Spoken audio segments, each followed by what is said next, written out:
Instrucción. Esta hace referencia a la idea de impartir comandos u órdenes a seguir, en pos de atravesar un proceso. Estos suelen estar colocados en una secuencia para que sea más fácil su interpretación y se ejecute consecuentemente. A lo largo de la historia, el seguir instrucciones ha salvado miles de vidas. Y a propósito de instruir, vamos a hablar de este tipo de textos que busca instruir, guiar las acciones de un lector. Vamos a hablar del texto instructivo. ¿Tú sabes algo del texto instructivo, Neurona? Con el texto instructivo se logra realizar de forma efectiva la tarea asignada. Muy bien. Yo tengo la percepción de que ustedes en casa han visto, han leído algún tipo de texto instructivo. Existen textos instructivos normativos, aquellos que tratan de normas y leyes, que tratan o que regulan el comportamiento de las personas. También hay un texto prescriptivo que indica las acciones que va a realizar el lector. Entonces, el texto instructivo es aquel que orienta al lector sobre cómo realizar una determinada acción. Tiene pasos a seguir, materiales a utilizar y, como su nombre lo indica, instruye. Generalmente, este tipo de texto se utilizan para resolver problemas de la vida diaria, como por ejemplo, cómo instalar un programa de computadora, cómo usar el televisor, cómo armar ese juego de mesa que tanto te gusta, cómo preparar un medicamento. Todos estos son textos instructivos. Elisa Sánchez desde Villa Consuelo nos pregunta, ¿cómo puedo identificar un texto instructivo?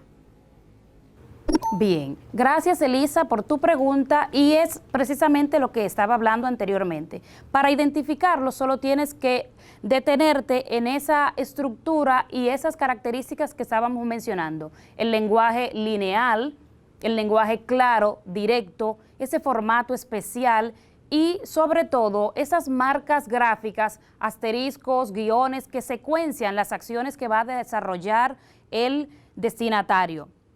También decíamos que una característica muy peculiar de los textos instructivos es que puede utilizar, dependiendo de ese texto que va a desarrollar, puede utilizar dibujos, ilustraciones o algún tipo de gráfico. Estas son las características propias del texto instructivo. Cuando nos adentramos en el texto instructivo, notamos que utiliza la forma infinitiva del verbo. La forma infinitiva se refiere a cuando el verbo se expresa en su terminar ar, ir. Por ejemplo, proteger, amar, instruir. El infinitivo pertenece a una categoría llamada verboides. Los verboides son formas no finitas del verbo que carecen de sus rasgos morfológicos prototípicos que expresan tiempo, modo, persona, número. Además del infinitivo, los verboides contienen el gerundio. Este se construye con la terminación ando, endo. Por ejemplo, caminando, leyendo, riendo. Junto al gerundio, junto al infinitivo, en los verboides está el participio. El participio se construye con la terminación ido-ado para las formas regulares, so-to-cho para los irregulares. Por ejemplo, visto, previsto, hecho, dormido. Asimismo, en el texto instructivo se utiliza la forma no personal del verbo para indicar las acciones que tiene que realizar el destinatario. Por ejemplo, se debe permanecer, es importante considerar. Otra forma del verbo en el texto instructivo es el imperativo. En otras clases hemos hablado sobre este modo verbal. Es cuando se indica, el modo imperativo indica mandato, orden o petición. Por ejemplo, lávate las manos, guarda el distanciamiento social. El texto instructivo utiliza los conectores de orden para secuenciar las acciones que va a realizar el lector. Conectores de orden, por ejemplo, en primer lugar, después, a continuación, luego, más tarde, entre otros. Asimismo, utiliza conectores de finalidad que indican el propósito de la acción que se está llevando a cabo dentro del texto instructivo. Por ejemplo, en esta oración, el ministro de Salud Pública orienta a la población para preservar la salud ante el COVID-19. Podemos ver que el conector para expresa la finalidad por la cual el ministro está orientando a la población. Este sería el propósito de esa acción. Asimismo, en el texto instructivo aparecen o suele utilizarse los adverbios o locuciones adverbiales para expresar las circunstancias en las que se van a dar o a desarrollar las instrucciones. Te propongo 4 textos. Uno de ellos es el intruso. A, un manual. B, una receta de cocinar. C, un instructivo de un medicamento. Y D, un poema. En este caso, el poema es el intruso, porque los demás son textos instructivos. Muy bien. Ahí te va la otra. ¿Cuál de las partes de este texto instructivo hace falta en esto que te presento? A, tienes una descripción. B, materiales a utilizar. C, procedimientos o pasos. ¿Cuál es el que falta?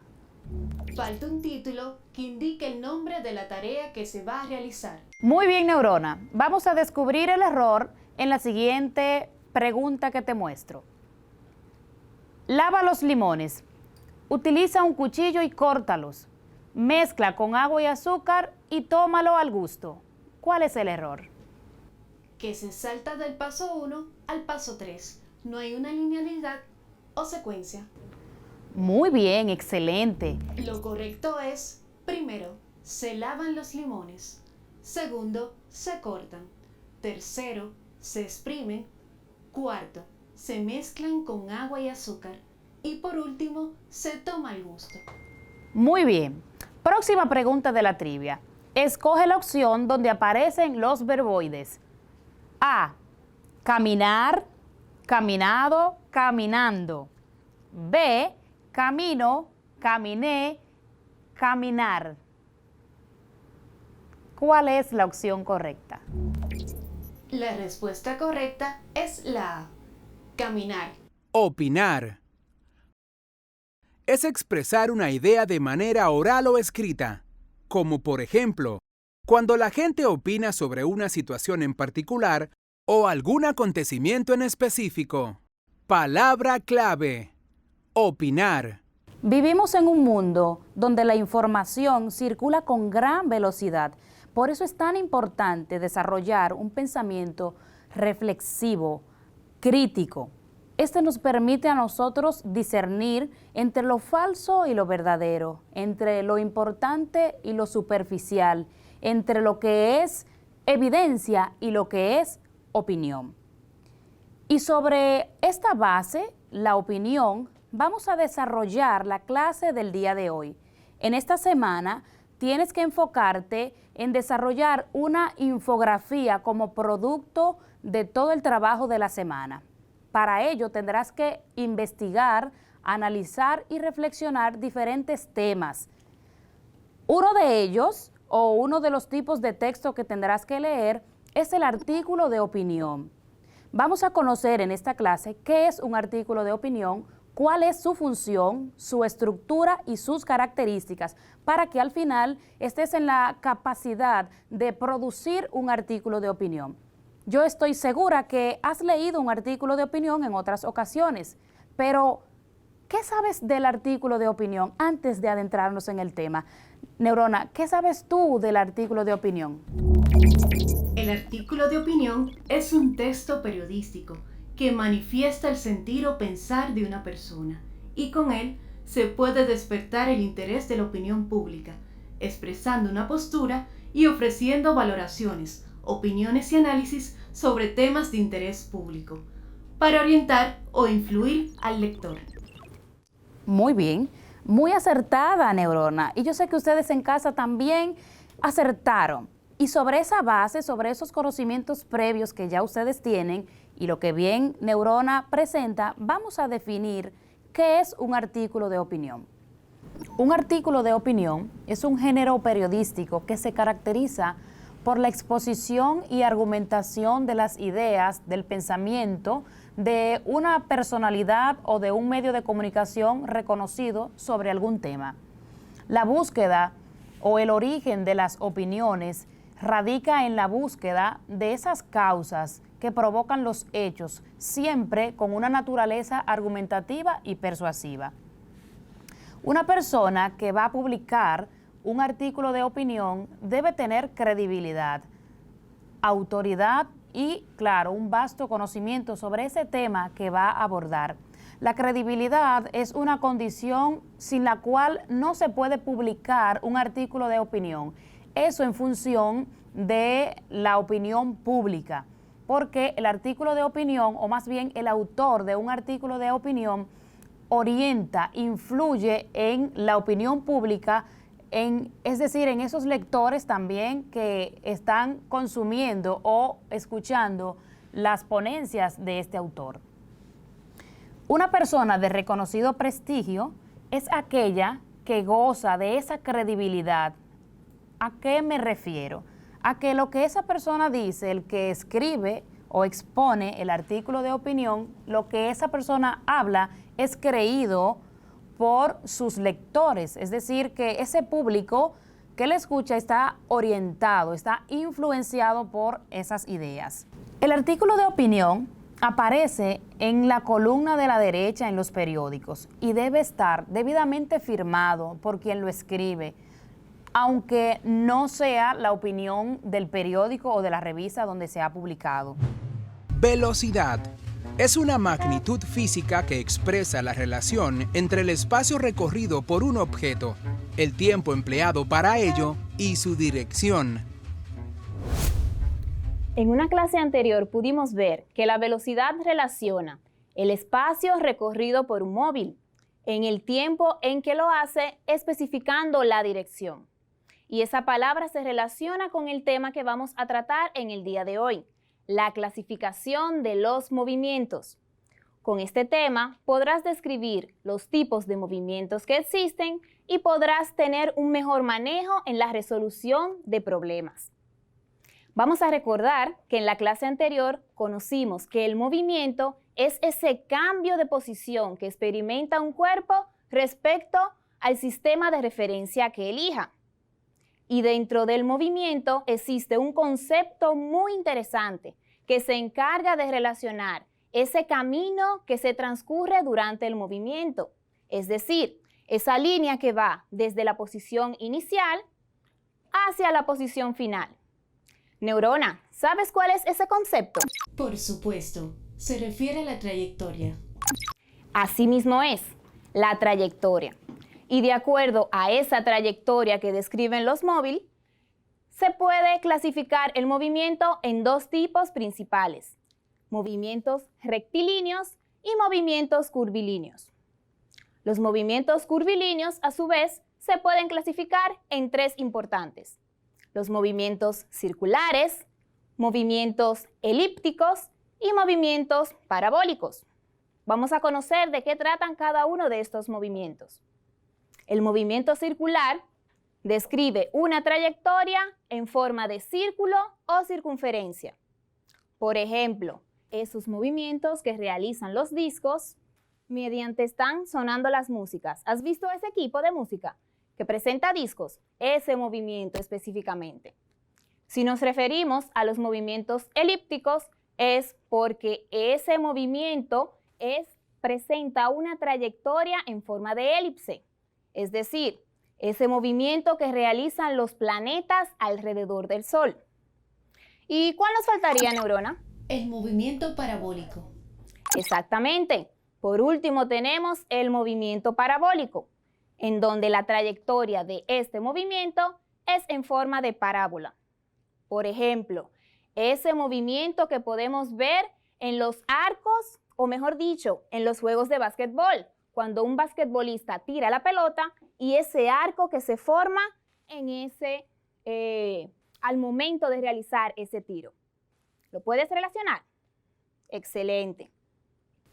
Si nos referimos a los movimientos rectilíneos, estos presentarán las características de que presentan la misma trayectoria, pero la diferencia estará en el comportamiento que realicen estos movimientos.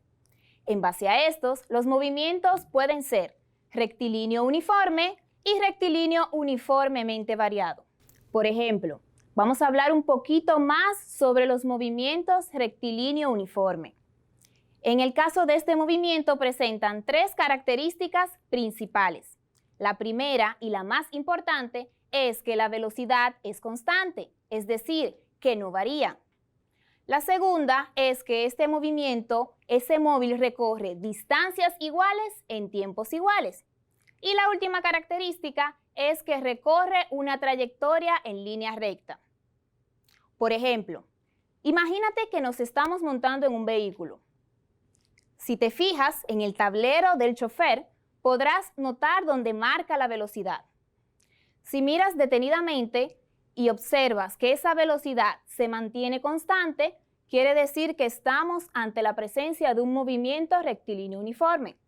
Podrás darte cuenta que recorre la misma distancia en el mismo tiempo. Por ejemplo, podrás recorrer 10 metros en 5 segundos. Si vuelves a contar otros 5 segundos, podrás notar que habrá recorrido nuevamente 10 metros. ¿Ves la relación? Es en ese caso en que nos estamos encontrando con un movimiento rectilíneo uniforme, porque la velocidad es constante. ¿Vamos bien hasta aquí, neuronas? Así es, profesora. Se entiende perfectamente. Eso me parece excelente. Ahora bien, en el movimiento rectilíneo uniforme se utilizan una serie de fórmulas que vamos a ver a continuación.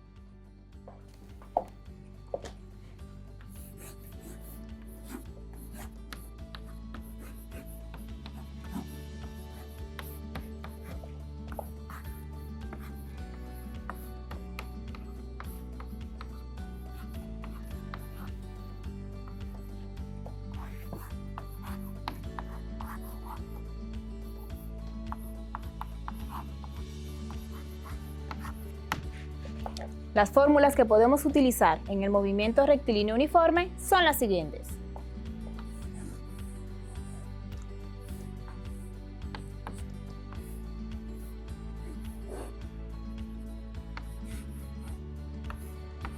En donde esta parte representa el desplazamiento, que sería igual a la velocidad por esa variación en el tiempo. También esta se puede expresar de la siguiente manera. Distancia es igual a la velocidad por el tiempo. Si vamos a utilizar la fórmula de la velocidad, sería de la siguiente manera. Velocidad es igual a la distancia sobre el tiempo, que sería lo mismo si dijéramos esa variación del desplazamiento entre la variación del tiempo. Y en base a esta obtenemos la fórmula del tiempo. Tiempo es igual a la distancia entre la velocidad. Ahora bien, las unidades de medida que utiliza cada fórmula son las siguientes. Para la distancia o el desplazamiento se expresa en metros. Para la velocidad, metro sobre segundo. Y para el tiempo lo expresamos en segundo. Hay que tomar en cuenta que para el movimiento rectilíneo uniforme no vamos a tener aceleración. Aceleración es una magnitud derivada vectorial que nos indica la variación de velocidad por unidad de tiempo. También podrías decir que es el nombre que le damos a cualquier proceso donde la velocidad cambia. Como la velocidad es una rapidez y una dirección, Solo hay dos maneras para que aceleres. Cambia tu rapidez o cambia tu dirección. Recuerda que cuando nos referimos a la palabra aceleración es porque nos estamos refiriendo a ese cambio de velocidad que experimenta un móvil durante un intervalo de tiempo. Si nos dice que en 6 segundos, ya sabemos que ese es nuestro tiempo.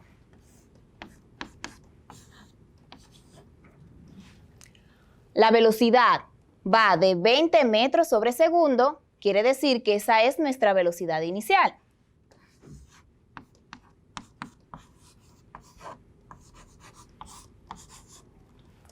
O sea, va de 20 metros sobre segundo a 56 metros sobre segundo. Esta corresponde a nuestra velocidad final.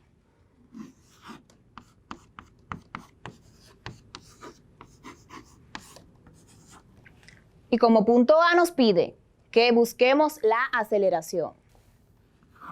Aceleración, esa es la primera incógnita.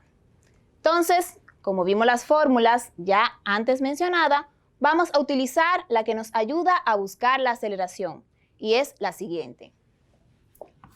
Aceleración es igual a esa variación en la velocidad dividido entre el intervalo del tiempo, que sería igual a la resta de la velocidad final menos la velocidad inicial entre el tiempo final menos el tiempo inicial. Aquí solamente tenemos un tiempo. Este sería nuestro tiempo final. Nuestro tiempo inicial sería 0. Vamos a colocarlo aquí.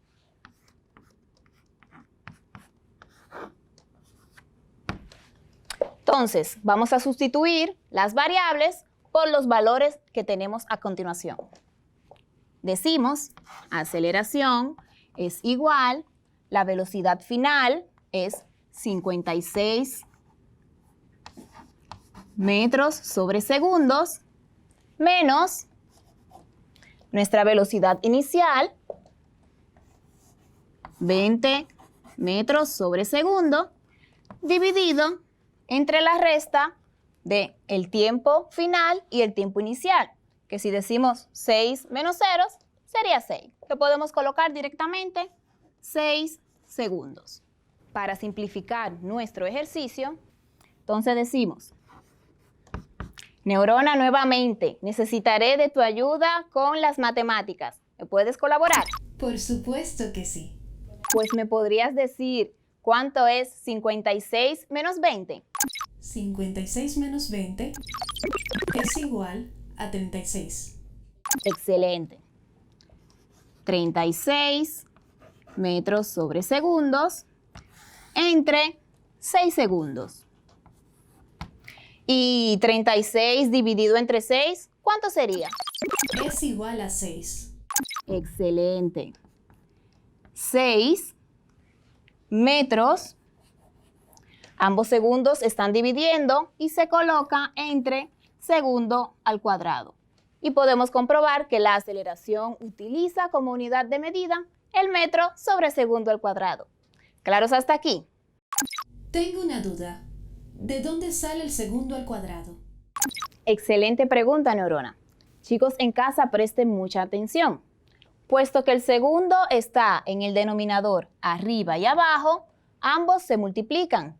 Aquí tenemos un 1 que no se marca. Y si decimos 1 más 1 es igual a 2. Sería segundo al cuadrado. ¿Entendiste, neurona? Así es. Perfecto. Pues vamos a obtener la siguiente pregunta, que sería, ya obtuvimos la aceleración. Lo otro que nos pregunta es la distancia que se recorre. Vamos a borrar esta parte de aquí.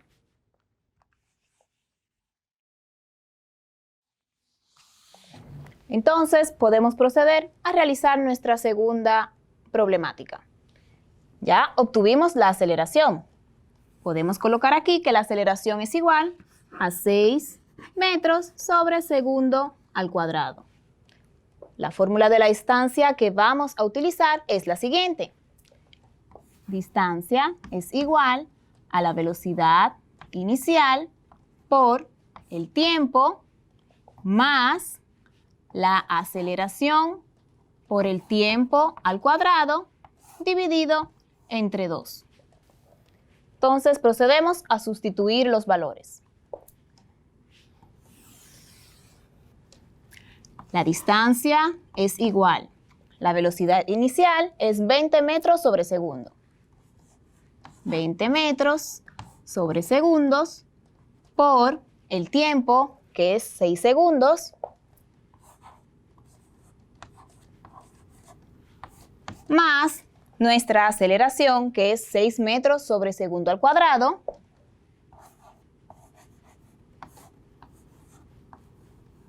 por el tiempo, nuevamente, 6 segundos, elevado al cuadrado.